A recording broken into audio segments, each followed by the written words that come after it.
सूरजपुर में हुए double murder हत्याकांड से पूरा छत्तीसगढ़ दहल गया है।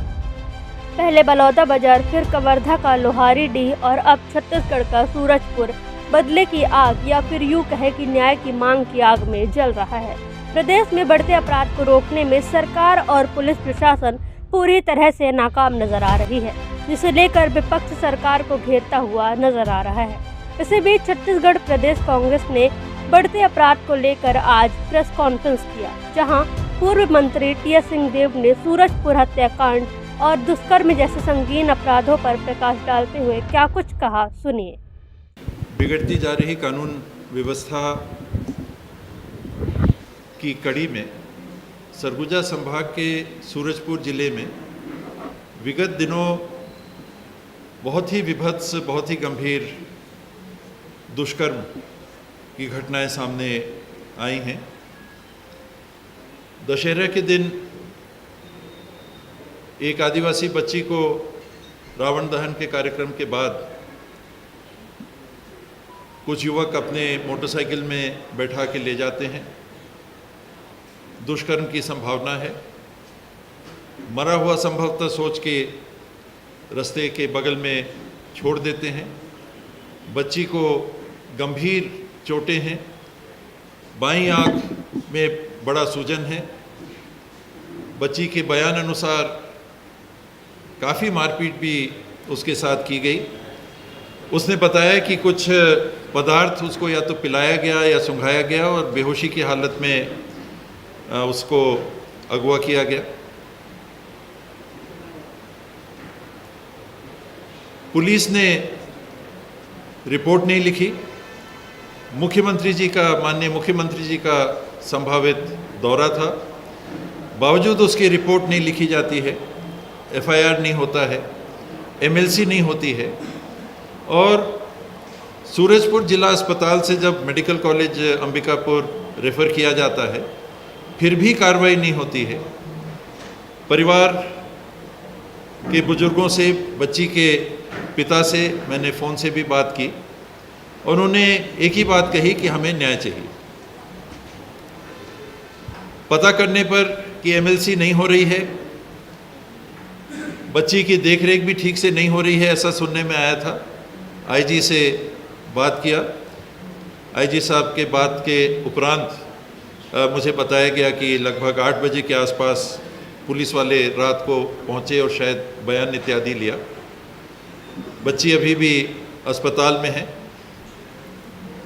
सुखद संयोग है कि स्थिति स्टेबल दिख रही है बच्ची की, स्वस्थ हो सकती है। शेष कार्रवाई जांच के तथ्यों के आधार पर की जाएगी। बच्ची ने कुछ बयान दिए हैं, लेकिन वो जांच उपरांत मेरे ख्याल से तथ्यों की पुष्टि के बाद कार्रवाई धाराएं संपूर्ण लगेंगी। दूसरी अत्यधिक गंभीर घटना उसी सूरजपुर में, वही सूरजपुर जहां कुछ एकाध महीने पहले से लोगों के घर में घुस के लोगों के द्वारा शादी के समय में अन्य अवसरों में मारपीट की गई। मैंने स्वयं पुलिस वालों को फ़ोन करके बताया, आईजी को बताया कि इस प्रकार की लगातार घटनाएं एक के बाद एक होती चली जा रही हैं। तो मैंने नहीं सुना कि उस मामले में भी कोई कार्रवाई हुई हो। बच्ची के बयान के बाद भी मेरी जानकारी में कितने लोग अभी गिरफ्तार हुए इस घटना में, उसकी पुष्ट जानकारी मेरे पास नहीं है। और अत्यधिक विभत्स घटना परसों रात की है, जहां एक जिला बदर व्यक्ति ने पुलिस कर्मी हवलदार हैं तालिब शेख जी, उनके घर में घुस के उनकी पत्नी की, उनकी लगभग 12-13 साल उम्र की बच्ची की नृशंस हत्या की। किचन में बताते हैं कि बड़ी मात्रा में खून वहाँ जमा है, पाया गया। सीढ़ी से घसीट के संभवतः लाश को नीचे लाया गया, गाड़ी में डाला गया। कम से कम 15 से 20 वार एक शरीर के ऊपर, उनकी पत्नी के शरीर पे भी, पुत्री के भी शरीर पे, गले में चाहे तलवार की नोक से चाहे किसी धारदार औजार से हमले किए गए। थोरैक्स जिसको कहते हैं वो पंक्चर था, बड़ा वेन जो है वो पंक्चर था।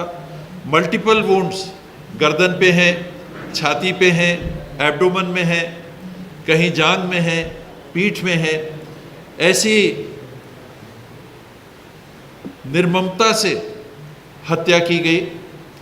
बच्ची के साथ भी जब माँ पे हमला हो रहा था, मेरी जानकारी अनुसार माँ ने बच्ची को कहा कि तुम भाग जाओ, चली जाओ सब घटनाक्रम के बीच में, लेकिन बच्ची ने भरपूर अपनी माँ के बचाव के लिए संघर्ष किया। और उस समय जब फिर माँ बोलती रही कि तुम चली जाओ, भाग जाओ, भाग जाओ, और उसने देखा होगा कि माँ की स्थिति बहुत ही अब गंभीर हो चुकी है, बच्ची भागती है।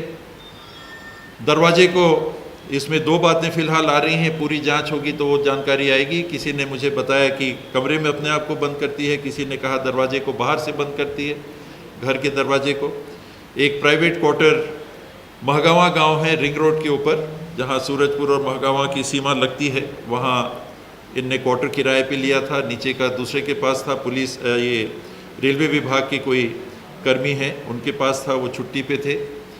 और इस घटना को अंजाम देकर शरीर को गाड़ी में डालकर, अभी जो मुझे जानकारी मिली है, डिज़ायर गाड़ी में शरीर को डालकर पीढ़ा करके एक गांव है वहाँ से कुछ किलोमीटर दूर सूरजपुर, वहाँ पर जाकर जो ट्रेंच बने रहते हैं या तो गौठान इत्यादि में या वन की सीमाओं पे, उसमें फेंक के आ जाया जाता है।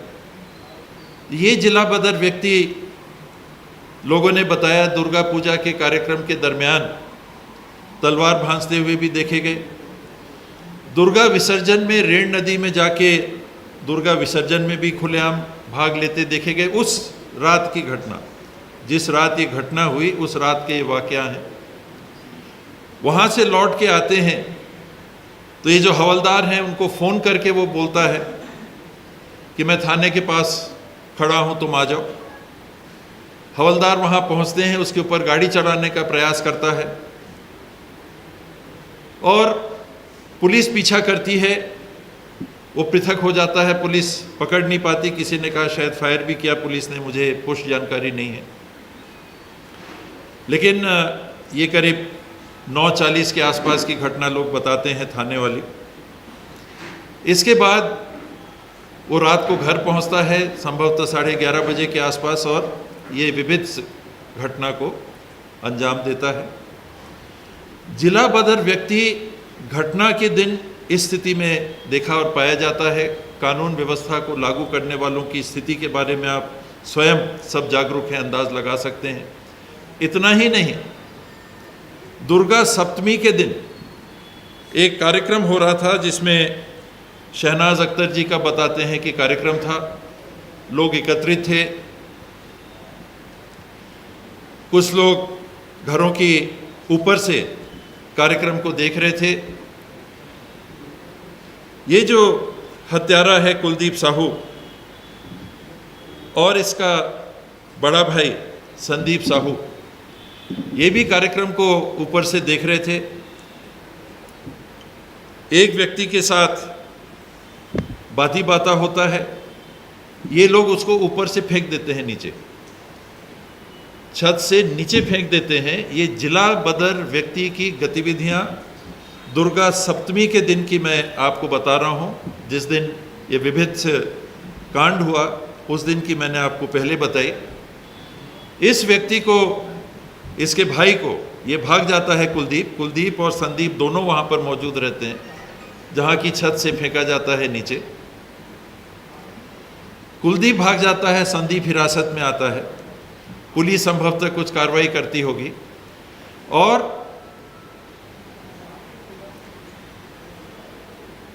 हत्या के दिन ये कुलदीप दुर्गा पूजा इत्यादि के कार्यक्रम के बाद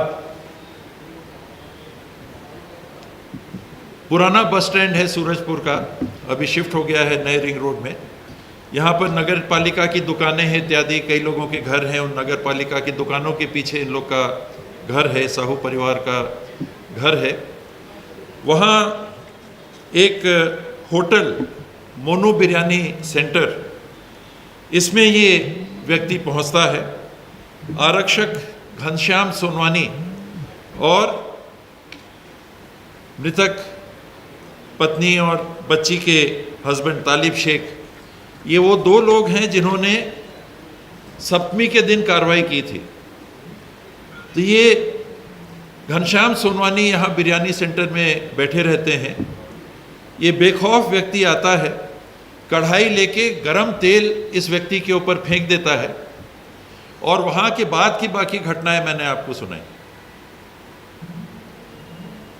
जो प्रश्न है वो यही है कि एक जिला बदर का व्यक्ति किन कारणों से और कैसे पुलिस तंत्र की व्यवस्था छत्तीसगढ़ में कायम है कि इसको घूमने दिया जाता है, दुर्गा पूजा में भाग लेने दिया जाता है, विसर्जन में जाता है, पुलिस वाले को चुनौती देता है, खौलते हुए तेल की कढ़ाई एक के ऊपर फेंकता है, दूसरे को बुला के गाड़ी चढ़ाने के बाद करता है थाना लगभग रोड के आमने सामने है। जो पुराना सूरजपुर का बस स्टैंड है और जो थाना है लगभग 25-50 मीटर के आमने सामने में एक उत्तर की दिशा में है, नेशनल हाईवे के एक दक्षिण दिशा में है थाना।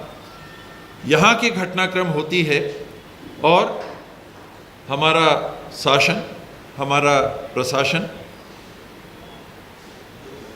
ऐसा पंगु दिखता है, ऐसा निष्क्रिय दिखता है, ऐसा नाकाबिल दिखता है कि दो महिलाओं की, एक माँ की और एक बच्ची की हत्या हो जाती।